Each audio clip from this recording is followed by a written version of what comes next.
He once vowed to rule for 1 billion years. But Gambia's President Yahya Jammeh unexpectedly lost an election earlier this month. He initially accepted defeat after losing to opposition leader Adama Barrow and promised to step down after 22 years in power.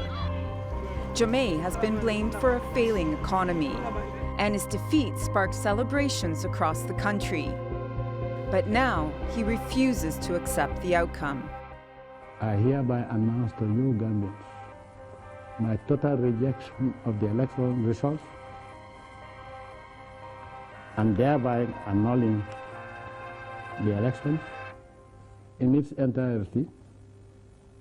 And until we will go back to the polls. Gambians hoped West Africa's heads of state would be able to persuade their president to step down, but they failed and went home. He ruled us for 22 years.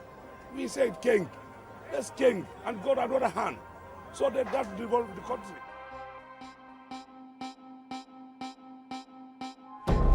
Yahya Jammeh first seized power in a coup in 1994. And he knows that if he steps down, he will almost certainly face prosecution for alleged human rights abuses, which include imprisonment, torture, and killings. Jammeh is now challenging the election outcome at Gambia's Supreme Court. The problem is, the court doesn't have any judges, so the government will need to hire them. And in the meantime, the country is on edge. Jammeh's security forces have seized control of the Elections Commission's headquarters in the capital, Banjul. And the military is being deployed on the streets of the tiny West African nation. The president-elect Adama Barrow is set to take over next month, leading a coalition of 8 opposition parties. But Jammeh is likely to go to great lengths to ensure that doesn't happen. Christine Pirovolakis, The Newsmakers. Well, joining me now from Leicester is Mamadou Salah. He's a Gambia affairs expert and a senior lecturer at De Montfort University. Thanks so much for joining us, Mamadou. So Yahya Jammeh won't step down. Is this a disaster? Yeah, I think it's quite serious because the Gambian people have spoken loudly and clearly that they have elected Adama Barrow to be the president of the Gambia. And you have to realize that there has been 22 years in which Yahya Jammeh has been at the head of the government, and there have been many allegations about things that were done that were wrong. And I think it was the environment, the political environment was not conducive for people to speak out, to challenge authority, or to do anything that Yahya Jammeh did not agree with.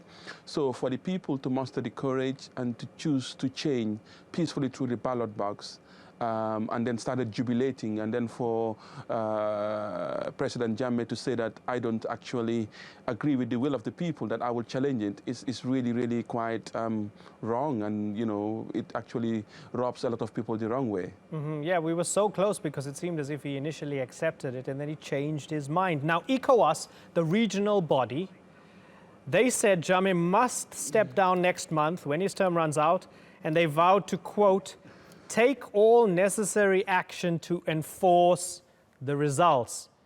So let me ask you, Mamadou, what can they do? No, I think there has been a lot of high-level diplomacy. I think there is a bit of like a silk and nail approach. You know, last week or so, you had the president of Liberia, Salif Johnson, Buhari from Nigeria, Kuruma, and Matma from Ghana and Sierra Leone. They went to see him and to try to persuade him. But obviously that's not successful. There was an envoy a few days ago from Mauritania to actually try and persuade him. And I am also told that there are some other high-level people to be sent again to speak to him. So there's been a lot of diplomacy.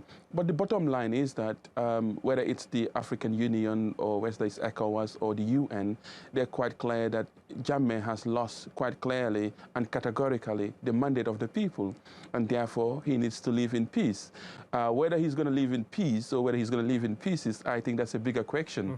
But there is talk of a military intervention as a last resort. I mean, we hope and pray that it doesn't come to that. But I think there's a very strong united will from both people in the Gambia and the international community to say that Jammeh has lost, and then the constitution of the Gambia is sacrosanct, and it has to be respected as well as the will of the people. Military intervention from whom? ECOWAS in their resolution kind of like said that they will use all necessary means to get Yahya Jammeh to concede to the will of the people. I mean, obviously diplomacy is the first port of call, and we hope and pray that it will work. But if that doesn't work, there have been hints that all other options are open, including a military intervention, possibly to be led by Senegal with the support of other West African nations and possibly with other powers outside of Africa as well. Yeah, in the past few days, we saw him trying to garner support from within his own military. So even though he lost that election to Barrow, the people overwhelmingly voted for Barrow. Help me understand, just how much support does he have among the losing side, particularly among those who can do harm within the losing side, especially embedded within the military?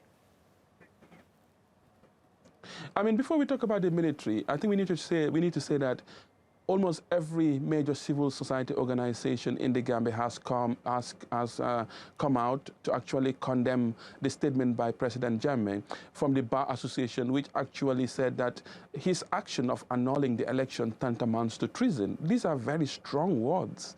So you talk about the teachers' union, the students' union, you talk about the nursing. There's so many organizations and civil society organizations that came out and said, you know what, and you got to realize that this is happening in the Gambia where these organizations would not have spoken. It would have been unheard of even a year ago to hear them speak. And they're all coming out to say, even religious leaders are coming out to say, you know what, you have to go and you have to respect the will of the people.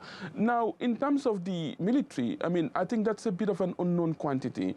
In some quarters, people believe that the military would actually kind of like remain loyal to Yahya Jammeh, and then if it comes to crunch, they will be on his side. But also some people believe that the military are just following orders now, and when it comes to choosing to follow what can be construed as an unlawful order by shooting on the Gambian people, that they would not do that, and they will choose the side of the people. But whilst all of these things are going on, the coalition led by President-elect Adama Barrow have been clear that Jammeh is constitutionally the president of the Gambia until the 18th of January. Yeah. After the 18th of January, if he doesn't go, as Halifa Saleh, spokesperson for the coalition, said, then he could be construed as a rebel, and anybody who acts on his behalf against the wishes of the people could also be construed as a rebel. So, I mean, the military is a bit of an unknown quantity. So far, the CDS, because initially the Chief of Defense Staff, Usman Baji, apparently called Barrow to congratulate him and said that they will remain loyal to him when he assumes office. But in terms of where we are now, we can only speculate as to where the military would go or not go.